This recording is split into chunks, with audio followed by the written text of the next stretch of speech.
મહત્વની ખબર વડોદરાથી। વડોદરામાં માંજલપુર બેઠક પર પેટા ચૂંટણી માટે મતદાન ચાલી રહ્યું છે। શાંતિપૂર્ણ માહોલમાં મતદાનની પ્રક્રિયા ચાલી રહી છે।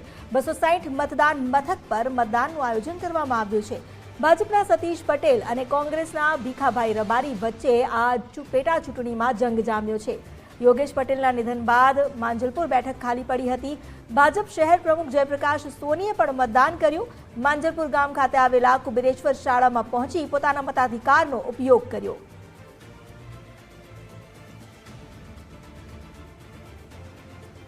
માંજલપુર વિધાનસભાના મતદારો ખૂબ જ સમજદાર મતદારો છે અને આજે જે પ્રકારનો સવારથી ઉત્સાહ મતદાન માટે દેખાઈ રહ્યો છે, મને જરૂરથી વિશ્વાસ છે કે માંજલપુર વિધાનસભાના મતદારો જે બાય ઇલેક્શનના રેકોર્ડ છે, રેકોર્ડ બ્રેક કરશે।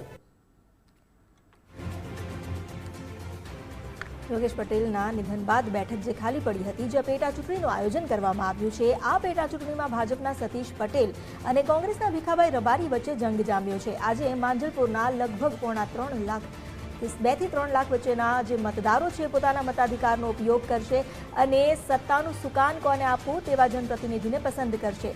આ વખતે જે પેટા ચૂંટણીનું મતદાન થઈ રહ્યું છે તેને માટે 260 મતદાન મથક ઊભા કરવામાં આવ્યા છે। લગભગ 1400 થી 1500 પોલીસ કર્મીઓ પણ તૈનાત છે આ મતદાન પ્રક્રિયાને સુપેરે પાર પાડવા માટે। ભાજપના સતીશ પટેલ અને કોંગ્રેસના ભીખાભાઈ રબારી વચ્ચે જે જંગ જામ્યો છે, બંનેએ વિશ્વાસ વ્યક્ત કર્યો છે જીતનો, પરંતુ જનતા જનાર્દનના હાથમાં છે। જ્યારે મતદાન આજે કરવામાં આવી રહ્યું છે, સવારથી જ મતદાનની પ્રક્રિયા શરૂ થઈ। શાંતિપૂર્ણ માહોલમાં મતદાન ચાલી રહ્યું છે। સાંજે 6 વાગ્યા સુધી મતદાન ચાલશે। 3જી ઓગસ્ટે મતગણતરી હાથ ધરાશે, ત્યારબાદ પરિણામ સ્પષ્ટ થશે। 260 મતદાન મથક જે ઊભા કરવામાં આવ્યા છે, એટલું જ નહીં, આ વખતે ચોમાસાના સમયને ધ્યાને રાખીને વિશેષ આયોજન પણ કરવામાં આવ્યા છે। માંજલપુર ગામ ખાતે આવેલા કુબેરેશ્વર શાળામાં ભાજપના પ્રમુખે પણ મતદાન કર્યું। શહેર પ્રમુખ જયપ્રકાશ સોનીએ મતદાન કર્યું અને સાથે જીતનો વિશ્વાસ પણ વ્યક્ત કર્યો।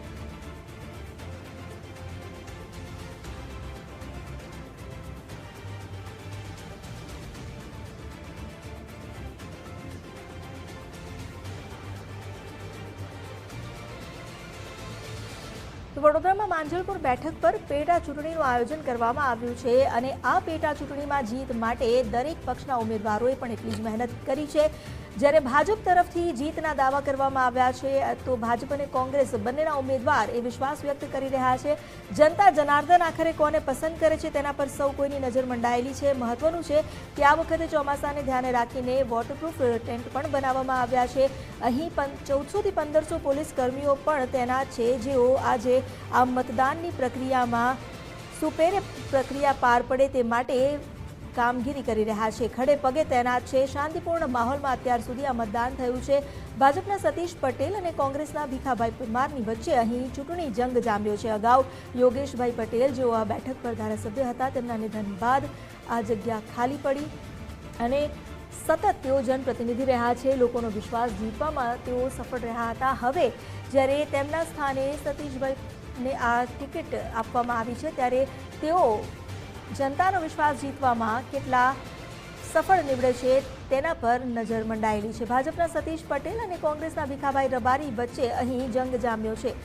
કુબેરેશ્વર શાળામાં પણ મતદાન મથક આપવામાં આવ્યું છે, જ્યાં ગુપ્ત મતદાન કરવામાં આવ્યું। શહેર પ્રમુખે પણ મતદાન કરીને જીતનો વિશ્વાસ વ્યક્ત કર્યો છે। અગાઉ જ્યારે જો માંજલપુર બેઠકની વાત કરવામાં આવે તો યોગેશ પટેલ, જેઓ અહીંના ધારાસભ્ય હતા અને સતત પ્રજાની વચ્ચે રહી પ્રજાના પ્રશ્નોને તેઓ વાચા આપતા, જેને કારણે જ પ્રજાએ પણ તેમને સતત ચૂંટીને વિધાનસભામાં મોકલ્યા હતા। હવે આજે જ્યારે તેમના નિધન બાદ આ બેઠક ખાલી પડી છે, તો તેમની જગ્યાની પૂર્તિ કરવા માટે એવા જ વિશ્વાસપાત્ર અને એવા જ લોકોના દિલની નજીક હોય તેવા જનપ્રતિનિધિ માટે લોકો આજે મતદાન કરી રહ્યા છે। પોતાના ઉમેદવારને તેઓ જીતાડશે, જેના પર તેઓ વિશ્વાસ કરે છે અને આજે શાંતિપૂર્ણ માહોલમાં મતદાન કરવામાં આવી રહ્યું છે। અમારી સાથે જોડાયા છે સંવાદદાતા અલ્પેશ સુથાર। અલ્પેશ, માંજલપુર બેઠક પર જે પેટા ચૂંટણી માટે મતદાનનું આયોજન કરવામાં આવ્યું છે, શું વિગતો છે, શું અપડેટ છે, કેવી રીતે આ પ્રક્રિયા આગળ વધી રહી છે? આ બિલકુલથી વહેલી સવારે 7 વાગ્યાથી મતદાનની પ્રક્રિયા છે તે શરૂ થઈ ગઈ છે અને અમે અલગ અલગ મતદાન છે કે ત્યાં પહોંચી રહ્યા છે. મતદારો છે તે મતદાન મથક સુધી વહેલી સવારથી જ આવવાની શરૂઆત છે તે થઈ ગઈ છે. આપ જોઈ શકો છો તે દ્રશ્યોમાં પણ મતદારો માટે તમામ પ્રકારની વ્યવસ્થા છે કે હાલ તંત્ર દ્વારા કરવામાં આવી છે. જે રીતે વરસાદની આગાહી હતી તેને લઈને તમામ જે મતદાન મથકો છે ત્યાં મોટા મોટા ડોમ બાંધવામાં આવે છે અને જે મતદાતાઓ છે તે અહીંયા બેસી શકે તે માટેની પણ વ્યવસ્થા છે તે હાલ તંત્રએ કરી છે. જે રીતે વાત કરીએ તો આજે મતદારો છે તેમાં ઉત્સાહ છે તે જોવા મળી રહ્યો છે, કારણ કે વહેલી સવારથી સિનિયર સિટીઝન હોય અથવા તો યુવાનો હોય, મહિલાઓ હોય, આ તમામ લોકો છે કે તે ધીમે ધીમે મતદાન મથકો સુધી પહોંચી રહ્યા છે અને એક ઉત્સવ જેવો માહોલ આજે માંજલપુર વિસ્તારની અંદર જોવા મળી રહ્યો છે. જે રીતે વાત કરીએ તો યોગેશ કાકાના નિધન બાદ આ જે બેઠક છે તે ખાલી પડી હતી અને તેના વચ્ચે આ જે પેટા ચૂંટણી છે કે તેનું આયોજન છે તે કરવામાં આવ્યું છે અને માંજલપુર વિધાનસભાના જે ઉમેદવાર છે ભાજપના સતીશ પટેલ તેમજ કોંગ્રેસના ઉમેદવાર છે ભીખાભાઈ રબારી, આ બંને વચ્ચે સીધી જંગ છે અને આ જંગમાં હવે કોણ બાજી મારશે તે પણ આગામી સમયમાં ખબર પડશે. આગામી સમયમાં ચિત્ર સ્પષ્ટ થશે. પણ તમે જોઈ શકો છો તે રીતે અત્યારે પણ જે મતદારો હોય તે મતદાન મથકો સુધી પહોંચી રહ્યા છે. દિવ્યાંગ હોય તેમના માટે પણ અલગ પ્રકારની વ્યવસ્થા છે તે તંત્ર દ્વારા કરવામાં આવી છે, એટલે કે વ્હીલચેર તેમજ મતદાન મથક સુધી પહોંચી શકે તે માટેના જે તમામ પ્રયાસો છે તે કરવામાં આવી રહ્યા છે. આપ જોઈ શકો છો તે રીતે સિનિયર સિટીઝન છે કે તેઓ પણ મતદાન મથક સુધી પહોંચી અને પોતાનો જે મતાધિકાર છે તેનો ઉપયોગ કરી રહ્યા છે.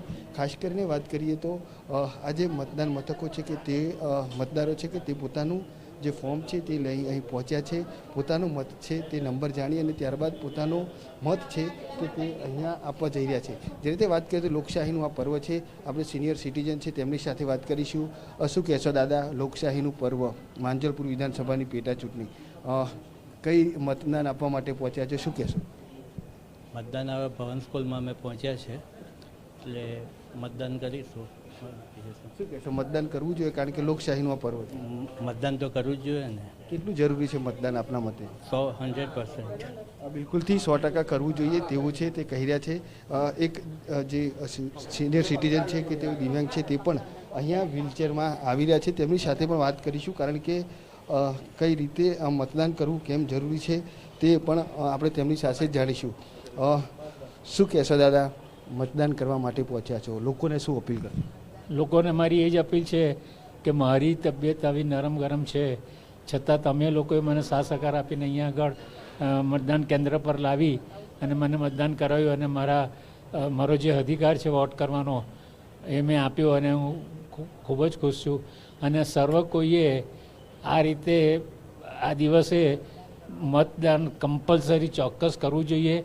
એ એમના ઉમેદવારને જે રીતે જાણતા હોય અને એમને જેને જે રીતે કરવું હોય પણ વોટ કરવો જરૂરી છે. વોટ કોઈ પણ સંજોગોમાં થવો જ જોઈએ એવી મારી સર્વ નાગરિકોને અપીલ છે. બિલકુલથી સર્વ નાગરિકોને અપીલ પણ છે તે કરી રહ્યા છે, કારણ કે તેઓ દિવ્યાંગ છે, બીમાર છે, તેમ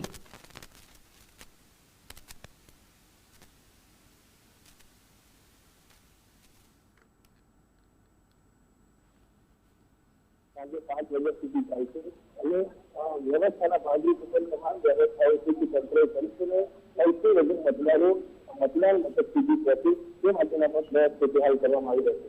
જેથી બંને પક્ષો દ્વારા આ બેઠક જીતવા માટે એવી ચૂંટણીનો જોર શોધી લગાવવામાં આવી હતી. જોર શોધી પ્રચાર પ્રસાર પણ કરવામાં આવ્યો હતો અને આખરે હવે આજે લડી છે કે તે આવી રહી છે કે આજે આ બંને જે ઉમેદવાર છે કે તેઓની ભાઈ છે ત્યાં મતદાન મથકોની